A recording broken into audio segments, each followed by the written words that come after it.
పాపం పేపర్లు అన్నీ పడిపోతే మేము అన్నీ చూసాం. ఏం పేపర్లు పడిపోతాయని చూస్తే ప్రజాపాలన దరఖాస్తు చేసిన పేపర్లు ఇవన్నీ. ఇక్కడ నుండి వస్తున్నారా బాబు అంటే ఏం చెప్తలేడు. నాకు తెలియదన్నా ఎక్కడ ఉంటావు అంటే నేను పాండా పనిచేస్తా, కాపురాలు ఉంటా అంటాడు. హైదరాబాద్ బాలానగర్ ఫ్లైఓవర్పై ప్రజాపాలన దరఖాస్తులు రోడ్డుపై పడి కనిపించడం చర్చనీయాంశంగా మారింది. రంగారెడ్డి జిల్లా హయత్ నగర్ మండలానికి చెందిన ఈ దరఖాస్తులను ఓ యువకుడు రెంటల్ బైక్పై తీసుకువెళ్తుండగా అప్లికేషన్లు జారి రోడ్డు మీద పడిపోయాయి.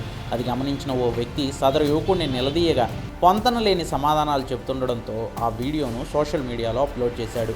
హయత్ నగర్ ఫామ్లు బాగా కనిపిస్తున్నాయి. ఆయనకి ఇచ్చేసి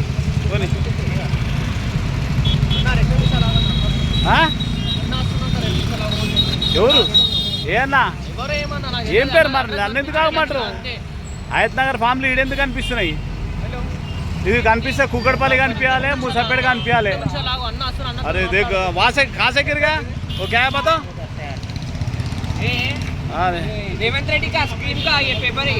रेवंत रेड्डी कहाँ से गिरा के तुम्हारे को बता दिया बताओ. దీనిపై స్పందించిన జీహెచ్ఎంసీ హయత్ నగర్ సర్కిల్ పరిధిలో వాల్యుయేషన్ ఆఫీసర్గా ఉన్న ఎస్ మహేందర్ అనే వ్యక్తిని సస్పెండ్ చేసింది.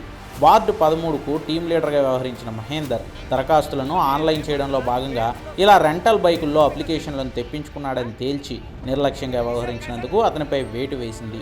అయితే ఇదే ఘటనను డిప్యూటీ సీఎం భట్టి విక్రమార్క దృష్టికి తీసుకువెళ్లగా ఆయన అప్లికేషన్లు పడిపోతే తిరిగి తీసుకుంటారు, దాంట్లో ఏముంది అని కామెంట్స్ చేశారు. బయట ఎట్లా వచ్చింది అప్లికేషన్ అన్నారు కదా, ఒక నిమిషం ఊరంతా పంచినప్పుడు రోడ్డు మీద కనపడకపోతే ఏడ కనిపిస్తాయి నీకు? వచ్చే కాగితాలు తీసుకొని పోతుండే వాడు జారి పడ్డదా? జారి పడితే తీసి మళ్ళీ తీసుకుంటారు, ఏముందాని పెద్ద?